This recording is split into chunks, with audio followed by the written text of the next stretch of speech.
What up, this is Rama Screen covering movies, TV, and entertainment, and here's my review of Netflix new movie, Love and Leashes. Hey, before you watch my review, please subscribe to my channel, press that like button, ring that bell so you can get notified whenever I post new videos. And if you'd like to help support this channel, please do so at patreon.com/ramascreen. That's patreon.com/ramascreen. Let's rock this. This movie hails from the country South Korea, so while you're at it, go check out also my previous reviews of Netflix other South Korean movies such as Night in Paradise and Sweet and Sour, right here only on Rama Screen YouTube channel. Okay, BDSM is a touchy topic, isn't it? Whether it's depicted on 50 Shades of Grey franchise or the show Bonding, there's always this question of where do you draw the line between kinky pleasure and abuse? It even gets trickier in a rom-com format like this, but writer-director Hyun-Jin Park goes out of his way to use this film to educate people about BDSM. So the result is a story that's kind of paper thin with a somewhat foggy path to the climactic romance, but what it lacks, or is rather weak on those aspects, the movie makes up for in highlighting the stigma associated with such habits and practices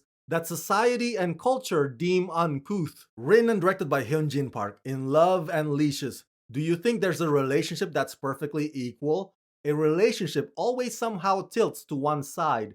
This love story is about Jung Ji-woo, a woman who wasn't aware of oneself having a stronger instinctive control over others, and Jung Ji-hoo, a man who has a strong tendency to obey others. Are they not perverts? Well, isn't human being a perv to some extent? Even in your heart right now, don't you have an instinct that you can't tell anyone?